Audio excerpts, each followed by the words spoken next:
Hello guys, তো আজ চলে এসেছি Maggi chilli chicken. Maggi chilli chicken কীভাবে বানালাম, এর আগে আমি পাস্তা চিলি চিকেন বানিয়ে দেখিয়েছিলাম বন্ধুরা।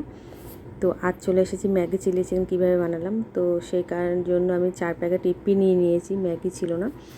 তো আর মাংসগুলো ছোটো ছোটো করে কেটে নিয়ে কীভাবে পকোড়া করতে হয় তোমরা সবাই জানো, সেভাবে আমি ম্যাগনেট করে রেখেছিলাম। রেখে পাশে গরম জল বসিয়েছি কড়াতে, দিয়ে ম্যাগিগুলো গরম জলের মধ্যে ঢেলে দিয়ে নুন আর ভিনেগার দিয়ে একটু ভিজিয়ে রাখলাম। রাখার পরে ক্যাপসিকাম, টমেটো, পেঁয়াজ, আদা, রসুন, লঙ্কা ছোটো ছোটো করে কেটে নিলাম।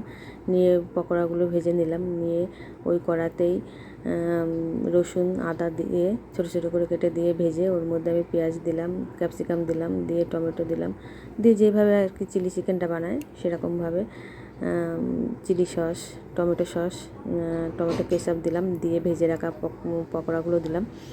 দেওয়ার পরে ভিজিয়ে রাখা ম্যাগিগুলো দিলাম। দিয়ে কাঁটা চামচ দিয়ে আমি আস্তে আস্তে করে নাড়ালাম, খুন্তি দিলাম না, ভেঙে যেতে পারে ম্যাগিগুলো। দিয়ে ম্যাগির যে গুঁড়ো মশলাগুলো ছিল প্যাকেট, সেই মশলাগুলো দিলাম, আর একটু গোলমরিচের গুঁড়ো দিলাম। দিয়ে বন্ধুরা অসাধারণ হয়েছিল, বাচ্চারা খুব সুন্দর খায় এই ম্যাগি চিলি চিকেনটা, দারুণ খায় প্রত্যেকটা বাচ্চাই। আমার তো মনে হয় খুব সোনামুখ করে খেয়ে নেবে। তোমাদের কেমন লাগলো অতি অবশ্যই বলবে, আর তোমরা ঘরে এরমভাবে ট্রাই করবে বন্ধুরা। টাটা।